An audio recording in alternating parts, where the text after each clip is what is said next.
आज ये illustration question number 2 है।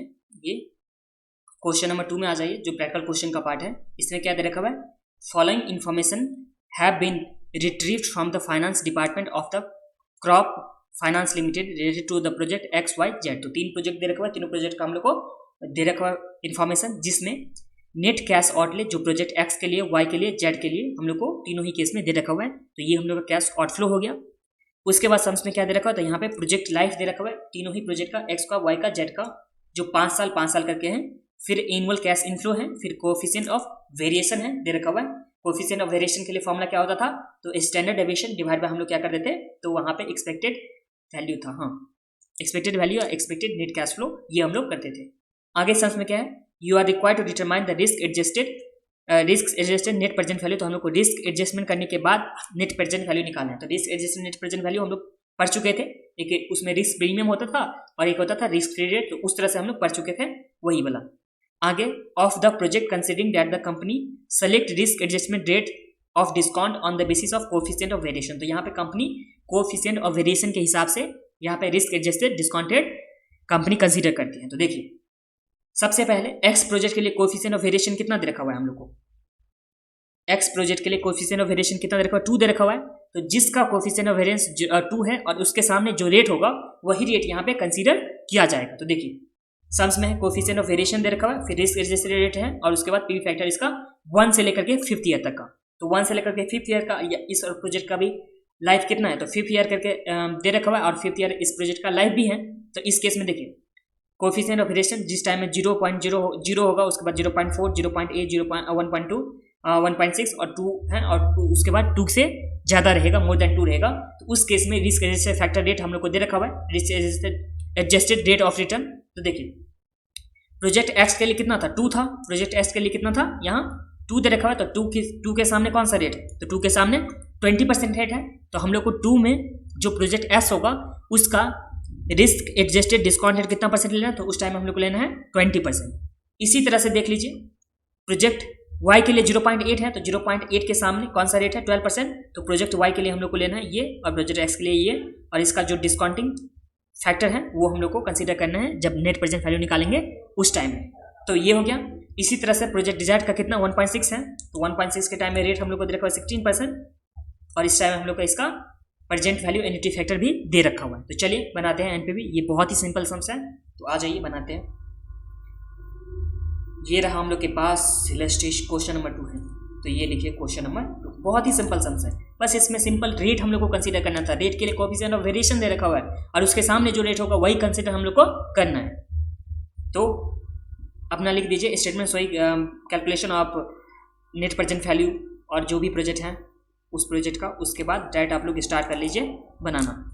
और ध्यान दीजिए, जब भी लिखना होगा आप लोग को ऊपर में क्या लिखना चाहिए, तो जितना बुक का हो सके उस तरह से आप लोग को लिख के लाना है। और थोड़ा बहुत डिफरेंट भी होगा तो कोई प्रॉब्लम नहीं, तो बुक में देख लीजिएगा किस तरह से लिखा होता है, तो उस तरह से आप लोग लिख करके आइएगा। जो ऊपर का होता है स्टेटमेंट, जैसे लिख देता हूँ इसमें, स्टेटमेंट शोइंग या प्रेजेंटिंग जो भी the determination of risk adjusted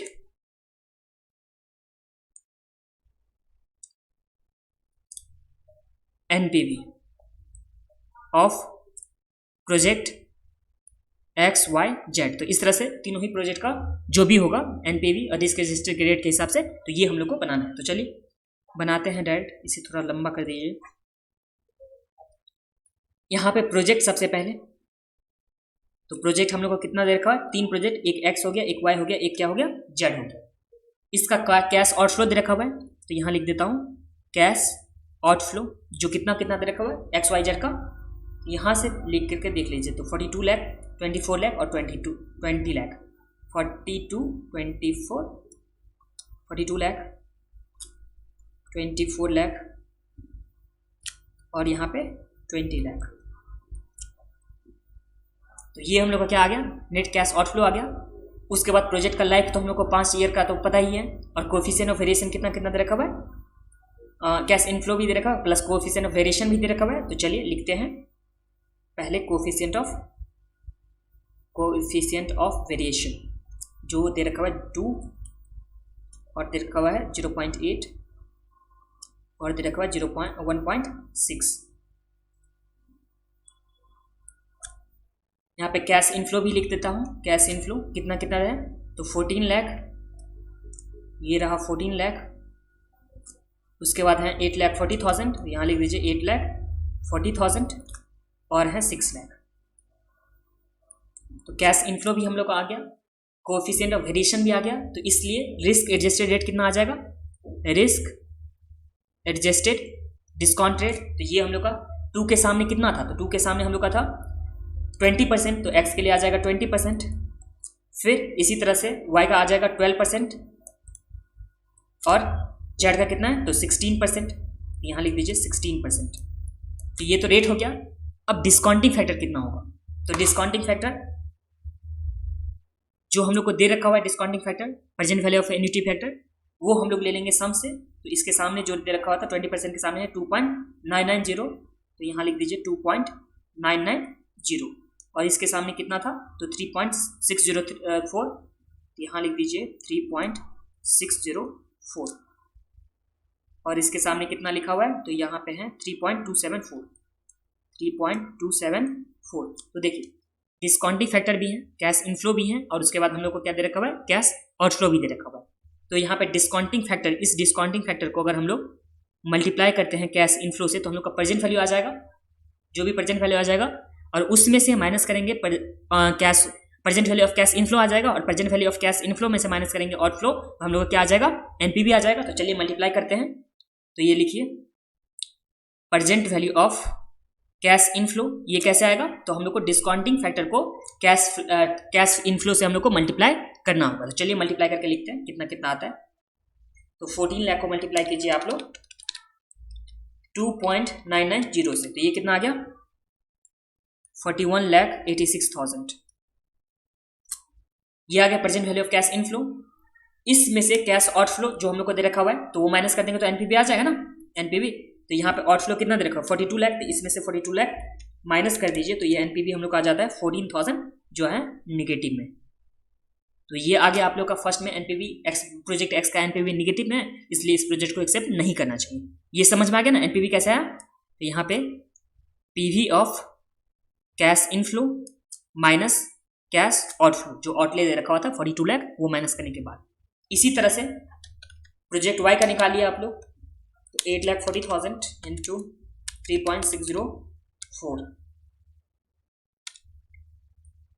तो ये आ जाता है 302,7360 माइनस 24 लाख, तो 627,360 ये हम लोग का क्या आ गया, तो एनपीवी आ गया। इसी तरह से नेक्स्ट प्रोजेक्ट का निकालिए 20 लाख, 6 लाख है ना,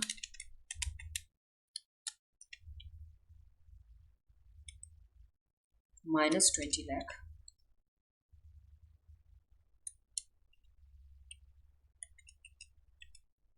तो 35,600 ये हम लोग का नेगेटिव में आ गया। और इससे पहले मैंने यहाँ पे लिखा ही नहीं था, ये आ गया 19,64,400।